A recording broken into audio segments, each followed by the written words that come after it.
உலக இரட்சகராகிய இயேசு கிறிஸ்து நாமம் மகிமைப்படுவதாக. காலை வேளையில் அருளுருத்தின் வாயிலாக உங்களை சந்திப்பதில் மிக்க மகிழ்ச்சியுடனாக இருக்கிறேன். என்னோடு கூட 1 தெசலோனிக்கேயர் 1ஆம் அதிகாரம் 8வது வசனத்தை வாசித்து நாம் சிந்திக்கலாம். எப்படியெனில், உங்களிடத்திலிருந்து கர்த்தருடைய வசனம் மகதோனியாவிலும் ஆகாயாவிலும் தொனித்ததும் அல்லாமல் நாங்கள் அதை குறித்து ஒன்றும் சொல்ல வேண்டியதா இராதபடிக்கு தேவனை பற்றின உங்கள் விசுவாசம் எங்கும் பிரசித்தமாயிற்று. அப்போஸ்தலனாகிய பவுல் மிக சந்தோஷமாய் சொல்லக்கூடிய வார்த்தை. தெசலோனிக்கே பட்டணத்திற்குரிய கர்த்தருடைய பிள்ளைகளை பார்த்து அவர் சொல்லுகிறார். பாருங்கள், அந்த வசனத்தில் பார்க்கும் பொழுது இது வேதத்தில் கொடுக்கப்பட்ட இந்த வசனம் யாருடையது என்பதை அவர் சொல்லுகிறார். அது கர்த்தருடையது. பாருங்கள், இந்த தெசலோனிக்கே பட்டணத்திற்குரிய கர்த்தருடைய பிள்ளைகள் கர்த்தருடைய வசனம், இந்த கர்த்தருடைய வசனத்தை அவர்கள் பற்றி கொண்டார்கள். கர்த்தருடைய வசனத்தின்படி வாழுகிறார்கள். தேவ கட்டளையை நிறைவேற்றக்கூடியவர்களாக இருக்கிறார்கள். எவ்வளோ சந்தோஷம் பாருங்கள். இது மனிதனுடைய வார்த்தை அல்ல, இது தேவனுடைய வார்த்தை என்பதை அவர்கள் நன்கு புரிந்திருக்கிறார்கள். அவர் சொல்லக்கூடிய வார்த்தை கர்த்தருடைய வசனம் மகதோனியாவிலும் ஆகாயாவிலும் தொனித்ததும் அல்லாமல் நாங்கள் அதை குறித்து ஒன்றும் சொல்ல வேண்டியதாக இராதபடிக்கு. அப்படின்றால் என்ன? அப்போஸ்தலனாகிய பவுல் என்ன கர்த்தருடைய வார்த்தையை கொண்டு போதிக்கிறாரோ அதே போதனையை ஒன்றும் மாறாமல் கலப்பில்லாமல் தெளிவாய் புரிந்து சொல்லக்கூடிய கர்த்தருடைய பிள்ளைகள். எவ்வளோ சந்தோஷமான காரியம் இல்லையா? பாருங்கள், இந்த இடத்தில் நாம் பார்க்கிறோம், இவர்கள் என்ன செய்கிறார்கள்? தன்னை சுற்றிலுமாக இருக்கக்கூடிய பட்டணங்களுக்கும் தான் விசுவாசித்த விசுவாசத்தை பறைசாற்றக்கூடியவர்களாக இருக்கிறார்கள். ரட்சிப்பை குறித்தும் பாவ மன்னிப்பை குறித்தும் மரணத்திலிருந்து உயிர்த்தெழுதலை குறித்தும் இயேசு கிறிஸ்துவினுடைய வருகையை குறித்தும் நியாய தீர்ப்பை குறித்தும் அவர்கள் தெளிவாய் சொல்லக்கூடியவர்களாக இருக்கிறார்கள். பாருங்கள், உன்னதமான தேவனுடைய கட்டளையை நிறைவேற்றக்கூடிய மக்களாக இருக்கிறார்கள். அப்போஸ்தலர் 1:8 என்ன வாசிக்கிறோம்? பரிசுத்த ஆவி உங்களிடத்தில் வரும்போது நீங்கள் பலனடைந்து எருசலேமிலும் யூதாயா முழுவதிலும் சமாரியாவிலும் பூமியின் கடைசி பரிதியும் எனக்கு சாட்சிகளாய் இருப்பீர்கள். எவ்வளோ உன்னதமான வார்த்தை!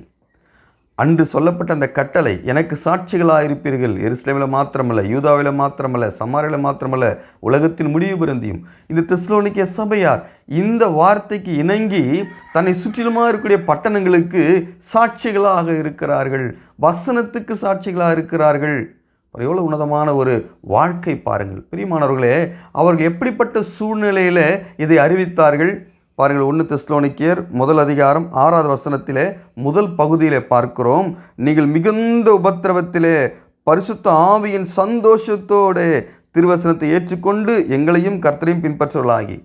பாருங்கள், முதல் பகுதியிலே பார்க்கிறோம், நீங்கள் மிகுந்த உபத்திரவத்திலே. மிக உபத்திரவமான சூழ்நிலை தான். ஆனால் உபத்திரவத்தின் மத்தியிலே அவருடைய சிந்தையும் இருதயம் எப்படி இருந்ததாம்? பரிசுத்த ஆவியின் சந்தோஷத்தோடு கூட. எப்படிங்க முடியும்? உபத்திரவமான வேளையிலே கண்ணீர் வரும், உபத்திரவமான வேளையிலே முறுமுறுப்பு வரும், சோர்வு வரும் இல்லையா?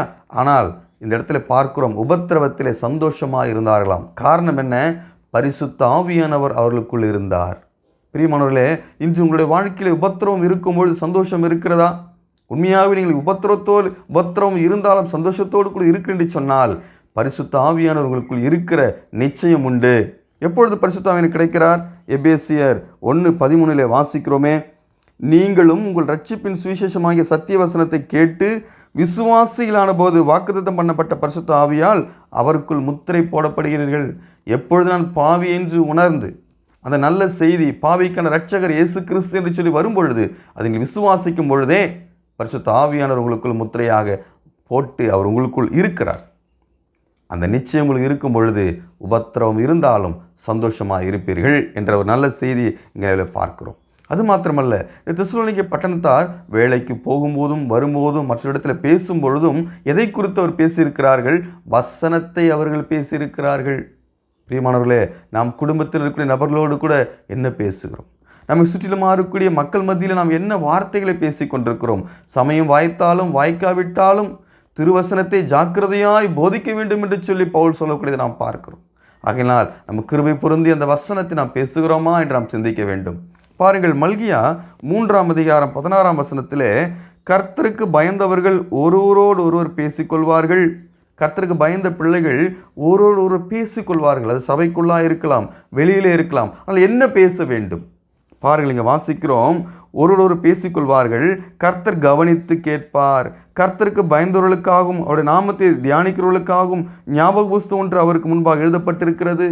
அப்போ கர்த்தருக்கு பயந்த பிள்ளைகள் பேசும் பொழுது கர்த்தரை குறித்து பேச வேண்டும், அவர் நாமத்துக்கு மகிமைக்கு எதுவாய் பேச வேண்டும். அப்படி இருக்கும் பொழுது உபத்திரவத்திலும் சந்தோஷமாக இருப்பீர்கள்.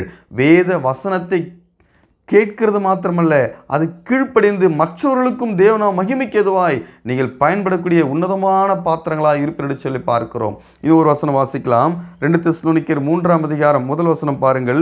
உங்களிடத்தில் கர்த்தருடைய வசனம் பரம்பி மகிமைப்படுகிறது போல எவ்விடத்திலும் பரம்பி மகிமைப்படும்படிக்கு. மகிமைப்படுத்தப்பட்ட வேத வசனம் இவர்கள் மூலமாகவும் மகிமைப்படுகிறது. நம் மூலமாய் கர்த்தருடைய வசனம் மகிமைப்படுகிறதா? மற்றவரிடத்திலே நாம் பேசக்கூடிய வார்த்தைகள் வசனம் நிறைந்ததாக இருக்குதா, அதை சார்ந்ததாக இருக்கிறதா என்ற கேள்வியோடு கூட இந்த நாளிலே நாம் முன்னேறுவோம். தேவன் நாம் மகிமைப்படும்படியாய் நாம் ஒரு கருவியாய் பயன்படும்படியாக இந்த நாளில் தேவன் நமக்கு ஆசீர்வதித்து தருவாராக.